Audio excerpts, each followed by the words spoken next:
사랑이 많으신 하나님 아버지, 참 저희가 이렇게 주중 예배로 또 함께 모여서 예배할 수 있는 참 이 시간을 주셔서 참으로 감사합니다.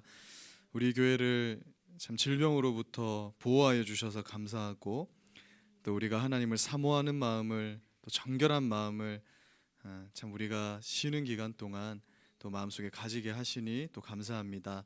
오늘 그 마음으로 우리 하나님 온전히 예배하게 하여 주시고, 또 에스더서를 통해서 주시는 이 한 말씀 우리가 마음의 새김으로 우리 하나님께 참 온전한 예배자로 이 시간 서게 하시고, 이 말씀이 주는 도전 속에 참 충성과 순종 가운데 들어가게 되는 또 우리의 다짐이 있는 그런 오늘 말씀 시간 될 수 있도록 성령님께서 이 시간 온전히 함께하여 주시기를 간절히 기도합니다. 감사드리며 예수님의 이름으로 기도드립니다. 아멘. 네. 여기 앞자리는 제 침이 튈까봐 다 멀리 가 계신 것 같습니다. 여기만 이렇게.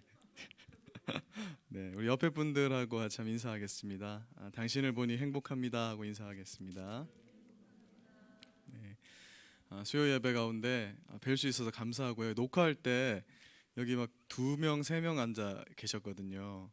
그래서 진짜 인형이라도 있어야 되는가 뭐 그렇게 생각을 하고 녹화를 했었는데, 오늘 함께 예배 드리게 돼서 참으로 감사합니다.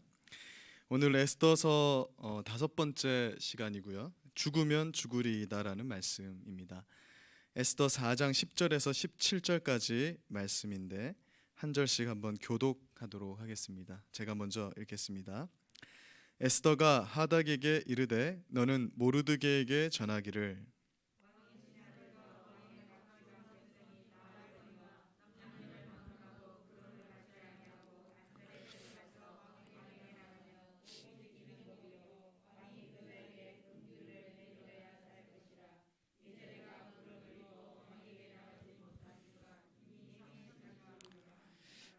그가 에스더의 말을 모르드게에게 전하매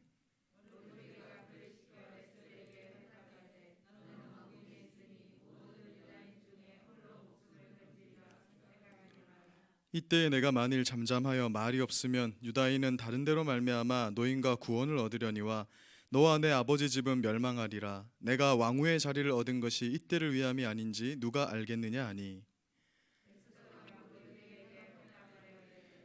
당신은 가서 수산에 있는 유다인을 모으고 나를 위하여 금식하되 밤낮 3일을 먹지도 말고 마시지도 마소서. 나도 나의 시녀와 더불어 이렇게 금식한 후에 규례를 어기고 왕에게 나아가리니 죽으면 죽으리이다 하니라.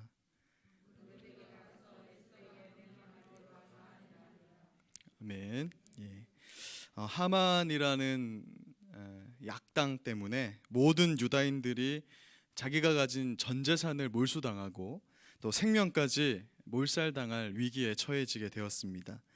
하나님을 대적하던 족속인 이 아말렉 족속의 후손인 하만은 모르드게가 자신에게 절하지 않은 것을 빌미로 하여서 하나님을 섬기는 모든 유다인들을 몰살시키고자 했던 것입니다.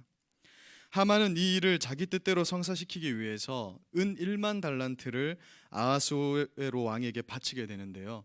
이 은 1만 달란트는 350kg, 그러니까 은이 350kg이니까 얼마나 많은 금액이겠습니까? 이것을 돈으로 환산하면 당시 페르시아가 1년 동안 쓰는 그 국가 세금의 3분의 2에 해당하는 그런 엄청난 금액이었다라고 전해지고 있습니다. 그러니까 이 돈을 통해서 아하수에로 왕이 안 그래도 좀 성격이 급하고 통찰력이 부족한 왕인데 그것을 더 흐리게 만들어 버리려고 이 은을 갖다 바친 것이었죠. 이에 아하수에로 왕은 기뻐하면서 이 하만의 요구를 들어주게 됩니다. 그러면서 유다인을 죽이라는 내용이 담긴 조서를 페르시아에서 사용되는 모든 언어, 그러니까 어떤 자도 그 조서를 읽지 못하는 자가 없게 모든 언어로 작성해서 전국에 반포하도록 하게 됩니다. 왕이 칙령이 담긴 조서까지 반포하게 되었으니 이제 하만이 꾸민 이 일은 유다인으로서는 피할 수도 없고 또 인간적인 방법으로는 어떤 방법으로도 해결할 수 없게 된 것입니다. 에스더 4장 1절을 보니 이때 모르드게를 비롯하여서 모든 유다인들이 자기 옷을 찢고 굵은 베옷을 입고 죄를 뒤집어 쓰고 성중에 나가서 통곡하면서 하나님께 회개 기도하기 시작했다라고 기록하고 있습니다. 지금 이들의 기도는 다른 사람들에게 나 억울하다 이걸 보여주기 위한 그런 어떤 기도가 아니었습니다. 자신들의 힘으로는 벗어날 수 없고 그 누구도 도와줄 수 없는 이 일 앞에 오직 하나님께 매달리자, 우리가 철저하게 하나님만 매달려 보자, 하나님께 기도해 보자라는 그러한 기도의 모습이었던 것입니다. 이때 왕궁에 있던 에스더는 시녀들과 내시를 통해서 지금 모르드게와 유다인들이 베옷을 입고 통곡하고 있다, 성중에 이 유다인들의 통곡 소리가 멈추지 않고 있다라는 소식을 전해주게 됩니다. 에스더는 이 말을 듣고 매우 근심하게 되죠. 왜냐하면 모르드게는 자기 아버지와 같은 사람이기 때문에 그렇습니다. 그래서 모르드게가 입을 의복을 보내면서 그가 입고 있는 굵은 베옷을 벗기고자 합니다. 그런데 에스더 4장 2절을 보니 이는 그가 입고 있는 이 베옷을 벗기고자 하는데 그 이유가 뭔가 하면 베옷을 입고 있는 자는 왕궁에 들어올 수가 없기 때문에 에스더가 옷을 갈아입힌 다음에 지금 왕궁으로 들어와서 이게 무슨 일인지를 나에게 좀 알려달라, 그런 자초지종을 듣기 위해서 이러한 행동을 한 것으로 보입니다. 그러나 모르드게는 에스더가 준 옷을 받아들이지 않는 것이죠. 모르드게가 왜 옷을 받아들이지 않았을까? 그 이유는 지금 자기가 겪고 있는 이 일은 너무나 중대한 일이고 내가 하나님 앞에서 아직 이 일을 해결받지 못한, 그래서 이 중대한 일, 하나님께 내가 기도하고 있는 이 시간을 가지고 있기 때문에 내가 에스더 너를 만나러 갈 시간조차 없다, 그런 여유가 없다, 지금은 내가 하나님께만 온전히 매달릴 때라는 것을 시사하고 있는 그런 모습인 것입니다. 이는 위기에서 벗어나기 위해서 인간적인 방법을 찾기보다는 오직 하나님께 기도함으로 문제를 해결하겠다는 그런 모르드게의 신앙을 엿보게 하는 장면인 것이에요. 이 에스더는 내시 하닥을 불러서 모르드게가 도대체 무슨 일 때문에 이처럼 괴로워하고 있는지 그것을 한번 듣고 오라고 그를 성 밖으로 보내게 됩니다.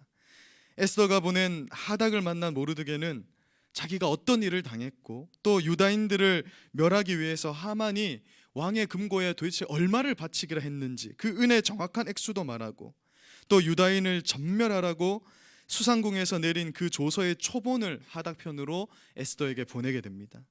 그러면서 모르드게는 에스더에게 네가 아하수에로 왕을 좀 만나서 우리 백성을 위해서 간절히 좀 구해달라, 왕을 만나서 우리를 좀 살려달라고 네가 좀 부탁해봐라, 이런 간곡한 부탁의 말을 남기게 됩니다. 그러나 이 소식을 전해 들은 에스더는 매우 난감해합니다. 왜냐하면 페르시아의 법에 따르면 아무리 왕후라 해도 왕이 부르지 않았는데 왕에게 나가면 사형을 당하기 때문에 그런 것입니다. 이것은 너무나 큰 제국을 통치했기 때문에 위협에 노출된 왕을 보호하기 위해서 이렇게 만들어진 법이었겠죠. 다만 왕에게 먼저 나아가도 왕이 이 금으로 된 규, 지팡이 같은 것을 이렇게 쭉 내밀면 그가 살 수 있었는데, 문제는 지금 아하수에로 왕이 에스더에 대한 마음이 이렇게 처음 마음이 다 떠나버려서 30일이나 자신을 만나주지 않았기 때문에 에스더로서는 섣불리 왕 앞에 나아가기가 어려웠던 것입니다. 혹시 왕이 나에게 마음이 떠나 있어서 내가 왕 앞에 불쑥 나타났는데 왕이 그것을 불쾌하게 여겨서 와스디와 같이 내가 폐위되지는 않을까, 그런 걱정도 했을 것입니다. 또한 지금까지 자신이 유다인임을 밝히지 않고 있는데 혹시 내가 이 일로 유다인이 밝혀지게 되면 나는 어떻게 될 것인가, 그런 고민도 있었을 것입니다. 그리고 무엇보다도 왕이 한번 조서를 내리면 왕도 그것을 함부로 바꿀 수가 없는 것인데 이미 왕이 칙령을 내려서 조서까지 반포된 마당에 내가 할 수 있는 것이 도대체 무엇이 있단 말인가. 모르드게 삼촌도 정말 너무하다, 이런 생각을 가질 수밖에 없었던 것입니다. 그래야 해서 에스더는 하닥을 통해서 이러한 자신의 입장을 모르드게에게 전달하게 되는 거예요. 자신은 이 일을 이러한 이유로 도저히 할 수 없을 것 같다. 페르시아의 법이 주는 두려움 때문에, 그리고 왕이 혹시 자기에게 마음이 떠났으면 어떡하는가, 그런 고민 때문에 에스더는 모르드게의 요청이 분명 하나님의 뜻임을 알았지만 순종하지 못했던 것입니다.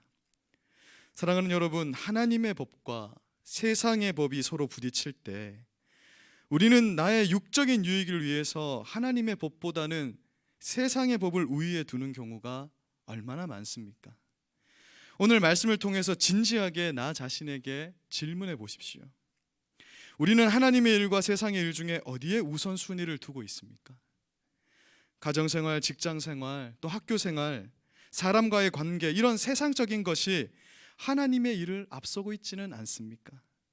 세상의 유익을 구하기 위해서 하나님의 일은 잠시 뒤로 미뤄두는 그런 신앙에 대해서 오늘 에스더서는 우리를 깨우치고 있는 것입니다. 예전에 제가 간사 사역을 하면서 대학생들을 돕다 보면 이 대학생들은 특히나 교수님 눈치, 선배들 눈치, 또 내가 원하는 것을 하기 위해서 또 시험 기간이 되고 이렇게 되면 하나님의 일은 너무나 쉽게 포기하는 그런 경우들을 많이 보았습니다. 그러니까 우리가 교회 수련회 같은 거 하면 항상 전쟁이거든요. 얘가 수련회 간다 했어도 가기 30분 전까지 안심할 수가 없어요. 30분 전까지 간다 했다가도 이 봉고차 앞에서 나타나지 않는 애들이 너무나 많았습니다. 학교의 일, 내가 좋아하는 MT, 동아리 모임, 그리고 내가 참여하지 않으면 불이익을 보는 그 일 앞에서는 참으로 열심을 내는 것이죠. 인간으로서 당연한 모습인데, 그런데 사실 이것이 대학생들만의 문제가 아니라요. 예를 대학생으로 들었지만 우리 전 세대의 성도들이 겪는 그런 영적 싸움의 문제라는 것입니다. 분명한 것은 하나님의 일과 이 세상의 일 중에 무언가를 선택해야 되는 그 선택지의 문제 앞에 내가 서게 되면 하나님의 일보다는 세상의 일이 더 크고 두렵게 내 앞에 다가온다라는 사실입니다. 그래서 그 선택의 기로에서 우리는 하나님의 일이 아니라 세상의 일을 선택하기가 너무 쉽다라는 것이죠. 그러나 세상을 두려워하여서 세상을 선택하는 것은 내게 닥쳐 있는 이 어려움을 잠시 피하는 것밖에는 되지 않는다는 것입니다. 우리 속담으로 따지면 언발의 오줌 누기와 같은 것이에요. 결국 하나님을 선택하지 않는 자들은 그 일로 인해서 큰 공경에 빠질 수 있다는 것을 에스더서가 우리에게 가르쳐주고 있는 것입니다. 분명 모르드게가 요구하는 것은 에스더의 입장에서 결코 쉬운 문제는 아니었습니다. 만약 국가 공권력이 나에게 찾아와서 네가 지금 계속해서 예수를 믿으면 내가 너를 죽일 것이다 라고 덤벼들 때 그 문제가 지금 에스더의 문제가 아니라 나의 문제로 지금 당면하여서 내 앞으로 다가왔을 때 나는 과연 어떤 선택을 할 수 있겠습니까? 이 선택의 문제가 막상 나의 문제가 되면 이 문제는 쉬운 문제가 아닌 것이 되는 것입니다. 일제강점기에 많은 기독교인들이 이런 문제 앞에서 신앙을 버리는 일이 있었지 않습니까? 그러나 사실 우리 중에 그 누구도 그분들을 비난할 수는 없습니다. 내가 그 일을 당하면 나도 하나님을 선택하리라는 100% 보장이 나에게 없다라는 것이죠. 에스더의 이 말을 전해 들은 모르드게는 네 사정에 그러하냐, 너도 이렇게 어떻게 할 방법이 없구나, 다른 방법 한번 찾아보자, 기도해보자. 제가 모르드게였으면 좀 그렇게 얘기했을 것 같은데 모르드게는 그렇게 얘기하지 않습니다. 에스더 4장 13, 14절을 보십시오. 모르드게는 에스더를 오히려 책망합니다. 지금 네가 왕궁에 있으니 모든 유다인들이 겪는 일을 피할 수 있다고 생각하지 말아라. 그러면서 이런 때에 에스더 네가 잠잠하여서 말이 없으면 유다인은 분명히 다른 데로 말미암아 높임과 구원을 얻게 될 것이다. 그러나 너와 너의 가족은 멸망당하는 것을 피하지 못할 것이다. 이렇게 책망을 합니다. 지금 모르드게의 이 말은 단순히 에스더를 저주하고 야 너 왜 그러냐 이렇게 어떤 인간적인 책망을 하고 있는 것은 아닙니다. 지금 모르드게는 에스더에게 하나님께서 너를 왕후의 자리에 세우셨으면 그 자리에 걸맞는 책임을 다하라는 그런 영적 권면을 하고 있는 것이에요. 그래서 4장 14절 후반절에 보면 모르드게는 에스더에게 내가 왕후의 자리를 얻은 것이 이때를 위함이 아닌지 누가 알겠느냐라고 말하면서 에스더를 권면하고 있는 것입니다. 에스더에게 하나님의 백성으로서의 책임, 특별히 페르시아 제국의 왕후의 자리에 너를 세우신 하나님께 너는 이제 책임을 다하라 이렇게 말하고 있는 거예요. 이 일은 지금 죽고 사는 문제가 달린 것이니 너는 하나님을 위해서 그리고 하나님의 백성을 위해서 너도 목숨을 다해 충성하라고 요구하는 것이 지금 모르드게의 에스더를 향한 권면이었던 것입니다. 에스더서를 잘 살펴보면 이 모르드게에게는 하나님의 구속사를 꿰뚫어 보는 그런 안목이 있었다라는 것을 우리가 확인하게 됩니다. 그는 예레미야 선지자의 예언처럼 70년 만에 이 바벨론 포로로 끌려왔던 유다인들이 고레스 왕의 칙령으로 예루살렘으로 귀환하는 것을 목격하였어요. 하나님의 말씀대로 일이 진행되는 것을 직접 보면서 모르드게는 어떤 믿음이 생겼냐면, 하나님이 우리 유다인을 결코 멸망당하게 두지는 않을 것이다, 반드시 구원하실 것이라는 그 하나님의 최종 목적을 잃는 그런 눈은 있었던 것입니다. 그런 통찰력을 가지고 있었다는 것이죠. 그러나 에스더는 이 하나님의 섭리를 이해하는 통찰력이 조금 부족했습니다. 우리가 살펴보았듯이 에스더가 왕후가 된 것은 오로지 자신의 미모와 능력으로 된 것은 아니었잖아요. 물론 에스더는 평균 이상으로 예뻤겠지만 그 미모만으로 왕의 마음에 들어서 왕후가 된 것이 아님을 에스더 1, 2장이 쭉 우리에게 설명해 주고 있었지 않습니까? 페르시아의 귀족이 아닌 유다인이라는 출생 성분으로는 결코 왕후의 자리에 오를 수 없었지만 하나님이 섭리의 과정 속에서 그녀를 왕후로 세우셨다라는 것입니다. 그런데 에스더는 이 모든 과정이 하나님의 섭리 안에 있다라는 것을 이제 좀 느끼죠. 우리도 아무리 신앙이 어린 사람도 하나님이 나의 삶을 이끄신다라는 걸 느끼지만 이 손길이 무엇을 위한 것인지에 대해서 깨닫는 통찰력, 이 하나님의 손길이 가지고 있는 강력함에 대한 믿음이 부족했다라는 것입니다. 그래서 모르드게는 에스더가 바른 영적 선택을 할 수 있도록 그녀를 도왔던 것이에요. 늘 그래왔듯이 가장 중요한 순간에 이 에스더의 영적 멘토가 되어준 것입니다. 모르드게는 에스더에게 내가 왜 왕후가 되었는지, 그것이 가진 의미가 무엇인지에 대해서 하나님의 섭리의 관점으로 그녀에게 설명해 주었던 것입니다. 지금 유다인들은 어차피 구원을 받습니다. 하나님이 유다인들을 정말 멸절시키려 했다면 하만이 제베를 뽑아서 지금 11개월이라는 그 유보의 시간 동안 유다인들을 기도하도록 그들을 몰아가시지는 않았을 거예요. 어떤 방법, 어떤 나라를 동원해서든 하나님은 분명 유다인들을 구원하실 것입니다. 그것이 하나님의 섭리가 가진 힘이죠. 그러나 에스더가 여기서 침묵한다면 자기 책임을 다하지 못한 그 책임을 묻게 될 것이라고 말하는 것입니다. 그리고 네가 여기서 잠잠하면 너는 망하게 될 것이라고 말해 주었던 것이죠. 그러므로 모르드게는 너는 하나님께서 왕으로 세운 그 책임을 다하라고 지금 에스더를 권면하고 있는 것입니다. 성도라는 그런 직책, 우린 다 성도잖아요. 성도는 자기 자리에서 복음과 하나님 나라를 위해서 주의 교훈에 순종하면서 부르심에 합당한 일에 책임을 다하는 자들이 바로 성도입니다. 그렇게 사는 자들을 우리는 신자라고 부르는 것입니다. 하고 싶으면 하고 하기 싫으면 하지 않는 것을 온전한 신앙생활이라 하지 않죠. 예수님께서 제자들을 부르신 장면을 떠올려 보십시오. 좀 투잡 뛰어라, 하고 싶으면 해라 이러면서 제자를 부르는 것이 아닙니다. 배와 그물을 버려두고 예수를 따라야 되는 것이에요. 물론 교회는 은혜의 기관이죠. 특히 제가 설교 중에 정말 하나님의 은혜를 많이 강조하지 않습니까? 어떤 분은 정원 목사는 항상 은혜만 얘기한다. 오늘은 은혜가 아닌 걸 얘기하고 있습니다. 교회는 물론 은혜로 세워지는 곳이기 때문에 교회의 사역을 성도에게 강요하기 굉장히 어려운 측면이 있어요. 담임 목사님이 아무리 뭘 해봅시다 해도 특히 장로교회는 민주주의이기 때문에 어려운 것입니다. 오로지 예수님께 받은 은혜에 대한 그 감사의 반응이 이 개인적 순종과 헌신으로 나와야 그것이 참된 신앙이 되기 때문에 사실 강요할 수는 없는 것이거든요. 그러나 성경은 분명히 우리에게 말씀합니다. 우리가 구원받은 자라면 하나님의 사랑, 그 하나님의 십자가의 은혜를 아는 자라면 어떻게 내게 주어진 그 사역에 책임과 충성을 다하지 않을 수 있겠는가? 그것이 신자의 마땅한 도리이다라고 성경은 우리에게 말씀하고 있어요. 목사님은 말을 못하지만 성경이 말씀하고 있다는 것입니다.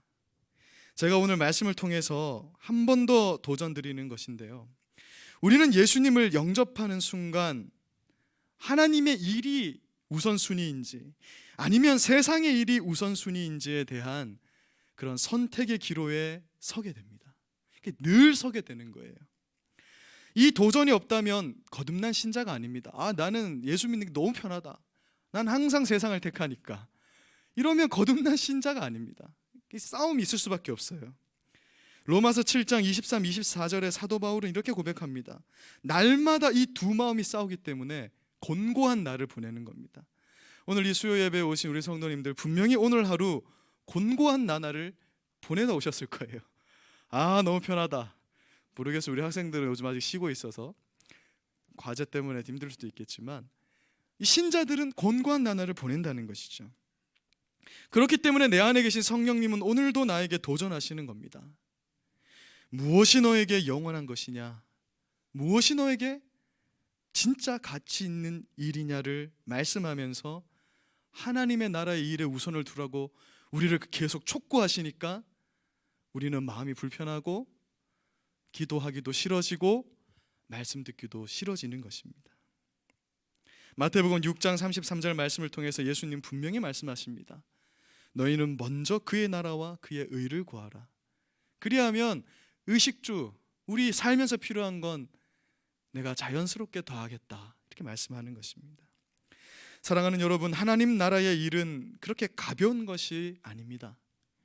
하나님이 당신의 일을 펼쳐나가시면서 마치 그 자리에 나라는 존재가 없으면 아니면 안 될 것처럼 맡기신 그 일에 우리가 충성을 다하는 것은 신자로서의 마땅한 도리이면서 또한 무거운 일이라는 거예요.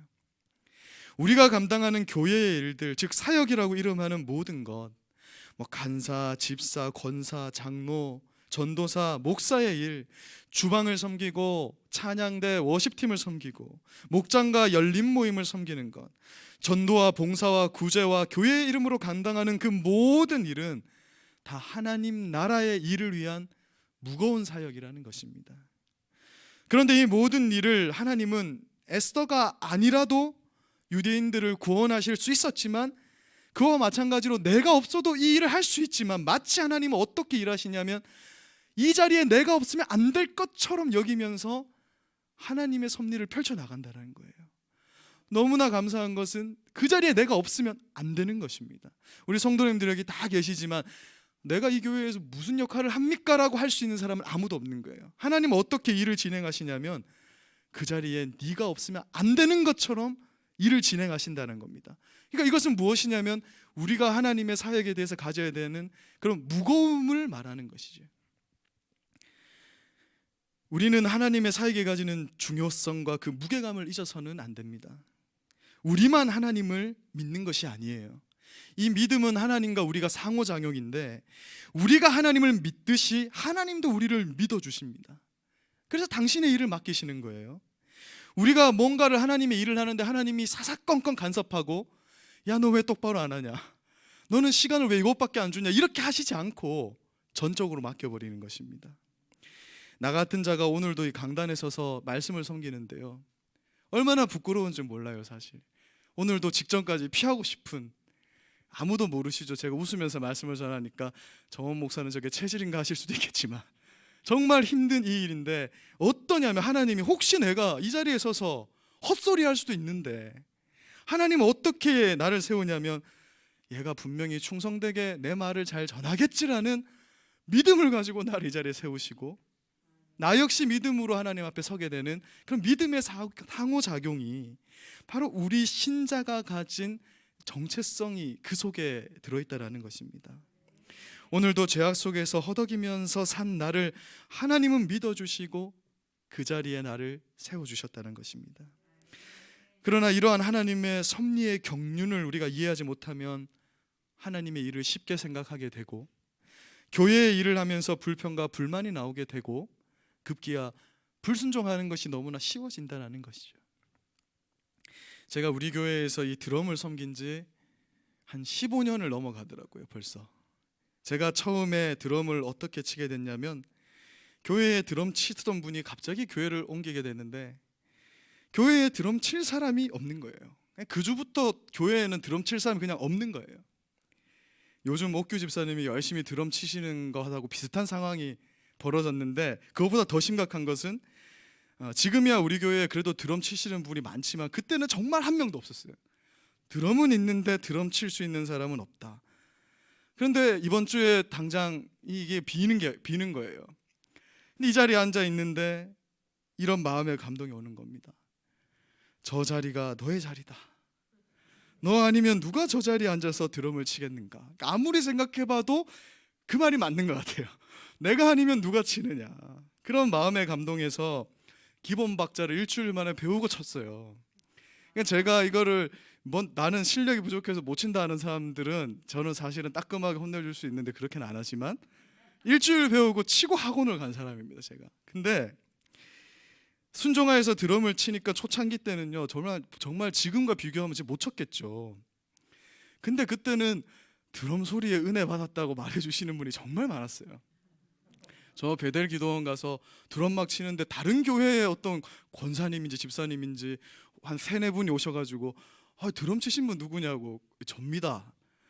야, 드럼 소리가 이 옆에서 듣는데 정말 은혜롭더라. 그런 말을 초창기 때는 많이 들었는데 요즘 드럼을 좀 친다는 소리를 듣는 요즘은 은혜 받았다는 소리를 듣지를 못하고 있습니다. 지금 제가 제 자랑을 하는 것이 아니고요, 제가 그 자리에 없었어도 누군가는 저 자리에 있는 것입니다. 그러나 하나님은 당신의 사역을 위해서 나를 그 자리에 두셨고, 내가 순종해서 그 자리에 섰을 때 하나님은 제가 드럼을 치면서 단기 선교를 가고 어디를 이렇게 갈 때 얼마나 많이 하나님의 일에 쓰임 받는지 몰라요. 드럼을 배운 것이 이때를 위함이 아닌지 누가 알겠습니까? 라고 하는 때가 그 15년의 기간 동안 내 인생이 얼마나 많았는가. 하나님이 좀 상급을 좀 주시겠죠. 모르겠어요. 하늘나라 가면은 진짜 최고급 드럼이 한 대 있을지는 모르겠는데 그 상급이 있지 않을까, 그런 기대를 하게 되는 것입니다. 에스더는 모르드게를 통해서 이러한 하나님의 섭리에 대한 이제 통찰력을 얻게 된 거예요. 자신이 왜 왕후가 되었는지 그 의미에 대해서 깊이 있게 깨닫게 된 것입니다. 그러면서 그녀는 다음과 같이 말합니다. 이것이 우리의 신앙이 되기를 소원합니다. 우리 에스더 4장 16절을 우리의 고백으로 같이 한번 읽어보겠습니다. 시작. 당신은 가서 수산에 있는 유다인들을 다 모으고 나를 위하여 금식하되 밤낮 3일을 먹지도 말고 마시지도 마소서.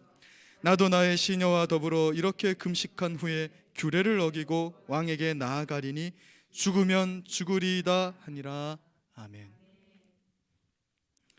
사랑하는 여러분, 우리는 예수님을 위해서 살아야 합니다. 그것을 지금 에스더서가 우리에게 보여주고 있어요. 에스더가 죽으면 죽으리이다 하고 왕께 나아가자 오히려 살 길이 생겼습니다. 죽고자 하면 살고 살고자 하면 죽는다. 누구 말씀이죠? 누가 자꾸 이순신이라고 이순신도 말씀하셨지만 원래 원조는 예수님입니다. 요한복음 12장 24절, 한 알의 밀알이 땅에 떨어져 죽지 아니하면 한 알 그대로 있고 죽으면 많은 열매를 맺는 것, 이것이 영적 원리라는 거예요. 종종 하나님은 우리의 신앙생활 가운데 우리를 한 가지밖에 선택할 수 없도록 몰아가십니다. 제가 목사가 된 게 그런 거예요. 이것밖에 할 게 없게 몰아가니까 이게 거의 그렇게 가는, 하나님의 일은 가끔 그렇게 가는데 그때 우리는 하나님께서 기뻐하시는 선택을 할 수 있어야 된다는 것입니다. 죽으면 죽으리라는 에스더의 심정은 뭐냐면 이제 뒤에 아무것도 없다. 나는 직진밖에 없는데 하나님이 이 길로 나를 몰아가셨으니 나는 믿음을 가지고 돌파하겠다라는 그 믿음이 에스더에게 생긴 거예요. 하나님의 섭리에 대한 통찰이 생겼을 때 그렇게 된 것입니다. 사랑하는 여러분, 우리에게 주어진 모든 것은 나 개인만을 위해서 주어진 것이 아닙니다.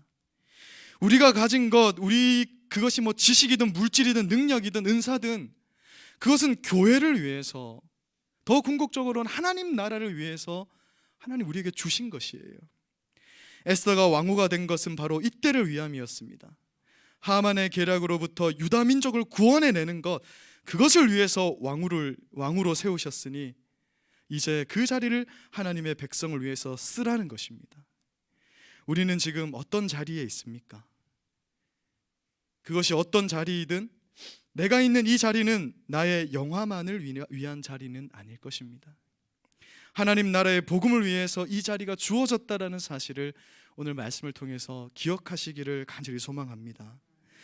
만약 가정에서 내가 부모의 자리에 있다면 그 자리는 사랑하는 자녀에게 복음을 전하고 신앙으로 그를 잘 양육하도록 주어진 자리입니다. 물론 세상에서 성공하고 훌륭한 사람 되고 착한 사람 되도록 양육하는 것도 있겠지만 믿음의 가정에서 부모의 자리에 있다라는 것은, 그 부모의 책임이라는 것은 그를 하나님의 마음으로 양육하여 말씀으로 키워내는 것이 바로 하나님의 자녀들에게 주어진 책임이라는 것을 기억하시길 바랍니다. 우리가 각자 서 있는 우리의 자리에서 그렇기 때문에 우리는 책임을 다해야 되는 거예요. 부모로서는 자녀를 복음으로 양육하는 일에 최선을 다하고, 교회에서는 내가 맡은 직분으로 예수 그리스도의 몸된 교회를 세우는 일에 책임을 다해야 됩니다. 직장에서도 한 사람의 그리스도인으로서 성실히 일하면서 직장 동료들에게 복음을 증거하는 일에 책임을 다하는 것이 신자의 모습이라는 것입니다. 하나님은 그 일에 충성하라고 마치 그 자리에 내가 없으면 안 되는 것처럼 나를 그 자리에 세우셨습니다. 이것이 우리 신앙의 핵심이라는 것이에요. 고린도전서 4장 1, 2절은 말씀합니다. 사람이 마땅히 우리를 그리스도의 일꾼이요 하나님의 비밀을 맡은 자로 여길지어다. 그리고 맡은 자들에게 구할 것은 충성이니라. 아멘. 말씀을 마무리하겠습니다. 코로나 사태를 겪으면서 지금 한국 사회가 또 한국 교회가 겪고 있는 이 흐름을 잘 보시면 하만으로 인해서 모르드게와 유다인들이 애통을 겪게 되었던 것처럼 아마 곧 한국 교회도 애통이 시작될 것이라 생각되어집니다. 어떤 색깔을 가진 정권이 권력을 잡게 된다 해도 교회를 향한 핍박은 마지막 때를 다가오면 다가올수록 강해진다라는 것이 성경의 가르침이에요. 세상 정부는 하나님 나라에 결코 우호적일 수 없습니다. 우리 속아서는 안 돼요.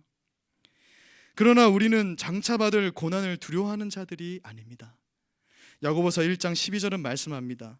시험을 참는 자에게 복이 있고 시련을 견디는 자에게 하나님은 면류관을 주실 것이다. 그 생명의 면류관이 우리의 결론이라는 것입니다. 우리의 결론이 생명의 면류관이기 때문에 우리는 난 죽어도 된다라는 거예요. 죽어도 내 결론은 면류관이기 때문에 우리 신자들은 어떤 고난이 와도 담대히 세상이 아닌 주의 길을 선택하는 자들이라는 것입니다. 지금은 분명 우리는 복된 신앙생활을 하고 있습니다. 이때 우리는 하나님께 마음껏 헌신하면서 이 은혜의 때를 충만히 누려야 될 것입니다. 지금은 개인적 환난이 있지 지금 교회적 환난이 있는 게 아니잖아요. 사실 개인적 환난을 가지고도 하나님을 믿네 마네, 교회를 나오네 마네 한다면 이 종말의 때가 돼서 내 목숨을 위협하는 그런 어떤 정부의 압박, 그런 엄청난 압박이 내 앞에 왔을 때는, 그런 죽으면 죽으리라는 에스더의 신앙이 요구되는 그때에는 우리는 어떻게 설 수 있겠습니까? 오늘 이 말씀을 통해서 우리가 에스더와 같은 위치에 섰을 때, 그 입장에 섰을 때 하나님을 선택할 수 있는지 오늘 밤에 기도하시며 깊이 있게 묵상해 보시기를 주님의 이름으로 간절히 축복합니다. 살아도 주를 위해 살고 죽어도 주를 위해 살면서 내게 주어진 이 자리에 충성을 다하는 그 에스더의 신앙이 우리 모든 성도님들의 신앙이 되시기를 주님의 이름으로 축복합니다. 제가 기도하고요, 우리 찬송 한 곡하고 같이 기도하는 시간을 가지겠습니다. 사랑하는 하나님 아버지, 오늘 에스더서 말씀을 통해서 우리에게 한 말씀을 주시니 감사합니다. 죽으면 죽으리라는 이 말씀이 그냥 허황된 말씀으로 들리는 것이 아니라 예수를 믿는 것에 대한 그 무게감을 느끼는 우리 성도님들의 모든 신앙의 고백이 되고, 또 하나님의 일에 충성하며 책임을 다하고자 다짐하게 되는 그런 오늘 이 말씀 시간이 되었기를 간절히 소망합니다. 오늘 우리가 기도하면서 이 주시는 말씀 우리가 더 사모하면서 하나님 앞에 나아갈 수 있기를, 우리의 필요를 주님께 구하며 또 하나님의 뜻이 무엇인지를 참 그것에 참 분별하면서 기도하는 우리의 모습이 오늘 이 기도의 시간이 또 될 수 있도록 주님 도와주시옵소서. 오늘 말씀이 삶 속에 우리 가운데 생명력 있게 나타나기를 간절히 소망합니다. 감사드리며 예수님 이름으로 기도드립니다. 아멘.